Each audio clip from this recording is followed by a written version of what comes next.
Hello, everyone. Welcome to From the Heart. I'm Joshua. And I'm Mary. And we're excited to bring you all that's new and good when it comes to the arts in Central Florida. Today we're talking with Eric Smith, director of A Gift for Music. We look forward to learning about Eric's musical journey that brought him to us today.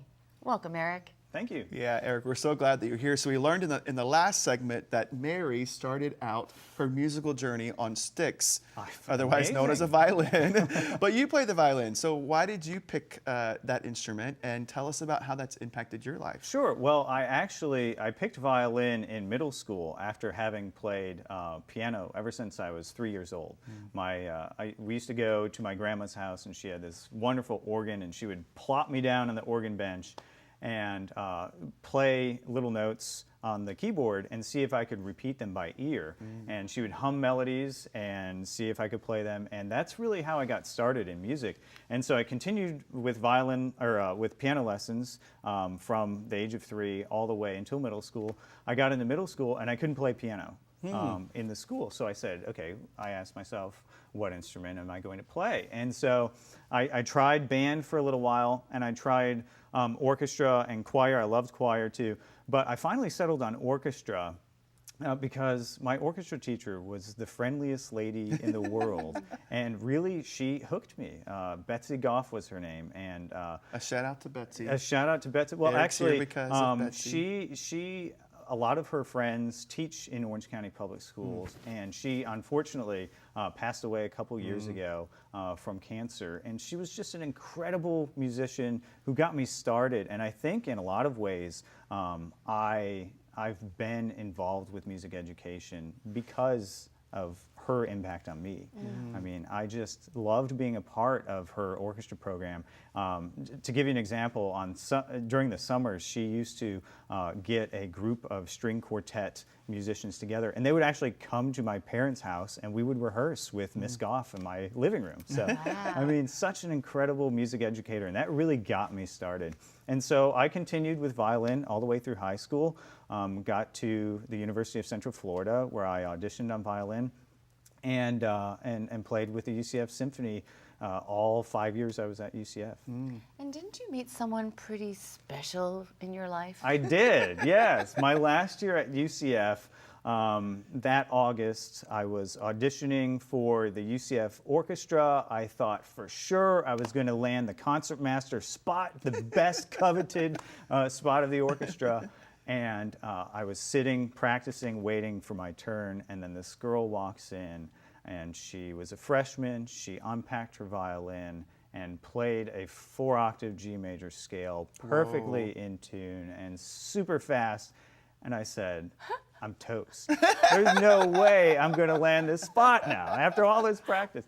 And it turns out, I know she's going to watch this, but it turns out I beat her, but only by 1 spot. We actually sat right next to each other, and 6 months later, we were dating, and 4 years after that, we got married.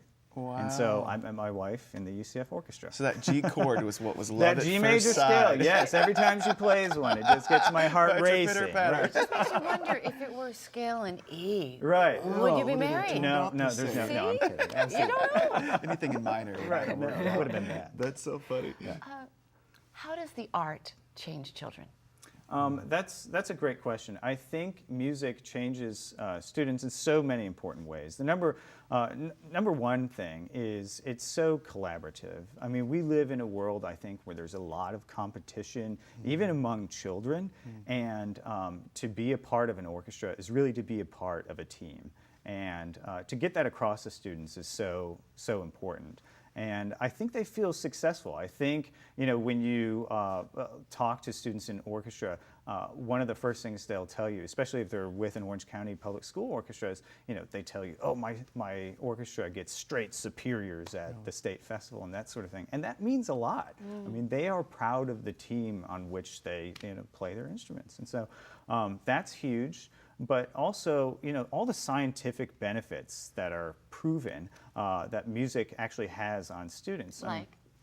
Well, my favorite is the improvement in math scores. I think it's true, And I think it's true because just a couple years ago, there was a Wall Street Journal article on top brain versus bottom brain, which apparently is replacing the right brain versus left brain. And so top brain versus bottom brain applies, I'll tell you first how it applies in math, but then how it applies in music. In a math problem, say for instance, you get a complicated word problem. You're trying to figure it out. The top brain takes those words and really develops a plan. How am I going to do this? Where the bottom brain fits in is takes the math problem and says, okay, I know how to do math. I've translated it into a math formula. Boom, I'm on my way. I know how to add, I know how to subtract, that sort of thing. Similarly with music, the bottom brain is great in music. That is the part that is focused on the notes. Like when I see an F sharp on the score, I know how to play F sharp on my violin. It's almost automatic. But the top brain is really responsible for understanding how to make the music, how to emulate the voice.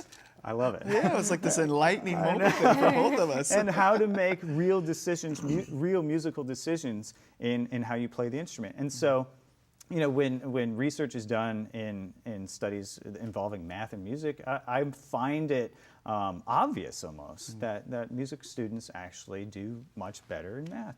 And then there's critical listening too. We live in a world where people love to talk, but don't necessarily love to listen. In fact, very few students are actually taught how to listen. And that's where we begin with music. Really, if you can't listen to music, it's very hard to make music. That's interesting. We all hear of critical thinking, but critical listening. That's right. Explain, how would you describe critical listening, the So- process of it? How do you teach it? Sure, it's difficult at first because when students listen to music, especially classical music for the first time, it's really almost on an identification basis where they're talking about, okay, what instruments do you hear? Very important, but sort of the base level.